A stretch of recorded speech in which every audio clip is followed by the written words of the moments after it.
What's going on, folks? JP here. This is episode number 1 of Drive 100 Cars in a Year. I'm going to start out with the 2018 Chevy Silverado LT Z71. If you think this is going to be like a Doug DeMuro video where I show you every little detail, like how to buckle a seatbelt, the materials were specifically selected to be washable. or the ancestry of the guy who stamped the hood, you're wrong. I'm going to tell you what I like about this truck. Then I'm going to drive the truck, push the bitch a little bit. That's about it. Let's roll. Here's the original window sticker, which is pretty cool that we have that. 5.3 liter V8 Vortec engine, which puts out 355 horsepower and 383 pound-feet of torque. The price was $47,775. Brought her out into the country.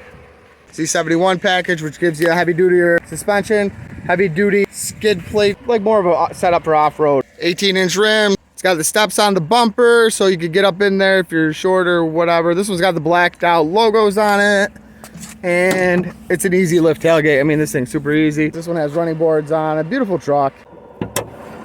When you pop the hood, here's your 5.3 liter Vortec motor. I had one of my best technicians tell me it's an engine, not a motor. And that's that whole electric things are motors. This is an engine. You know what, motherfucker? They don't call it an engine cycle. Think about that. Front bench. Flip the console open. You got a couple power outlets in there.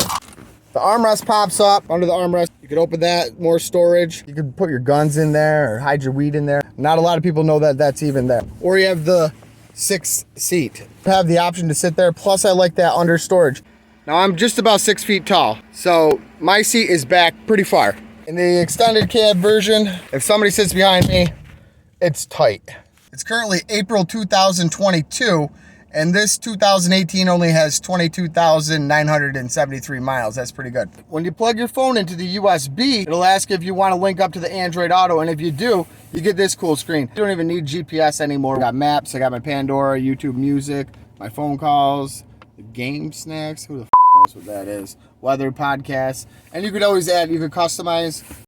And then, of course, you got your radio, got heated seats. Do just the back, you do the back and the butt. There's 3 levels of each.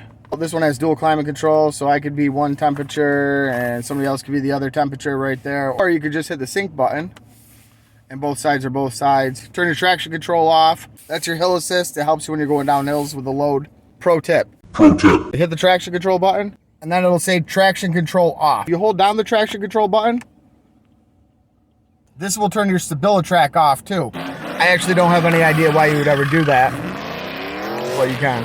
Here's your 4x4. You have 2-wheel, 4x4 auto. When it slips, it kicks into 4x4, 4 high, 4 low. If you don't use a truck, it may not be practical to own a truck. But I can tell you one thing. Life is better when you own a truck. If it's 4x4, pretty much nothing gets you stuck. You can just run shit over. If the zombies ever come, you can run their asses over. Here in upstate New York, if you live in a rural area, the 4x4 pickup truck is the vehicle of choice. Well, maybe SUV too, but I like the truck. You throw in a truck, they usually have plenty of room to keep a whole family in them nowadays. Especially if you get the crew cab, the 4 big doors in the back, then that's like a car within itself. Plus you can still put shit in it. So we're out on a country road. It's smooth as can be.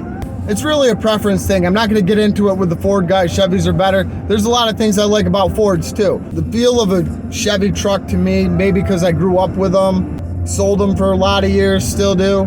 I think they just drive better. Let me know what you guys think in the comments. What's your favorite branded truck? It's going 32 miles an hour hitting the gas. Whoa. Whoa, we went sideways. All right, let's do the 0 to 60. Country road. Braking free, not even hooking up.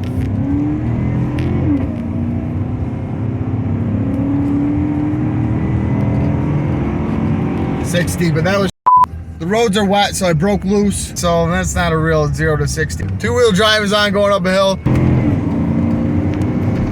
You can hear this puppy screams. This is the 5.3. In my opinion, this is one of the best motors GM ever made, if not the best motor GM ever made. Now you do what they told you. Now you do what they told you. Now you do what they told you. Not me. Here's a little pro tip for you guys. Pro tip. When you get out of a car, any car, I don't care what model it is, and you're gonna leave it running, always put the window down just in case. Locking your keys in the car is the worst. This is the part of the video where if you're still watching, I'm assuming you like it, so go ahead and click that like button. If you don't like it, all the smart people are already subscribed to this channel, and the smart people that aren't subscribed are subscribing right now. Have a great night, and I'm out. Shut up!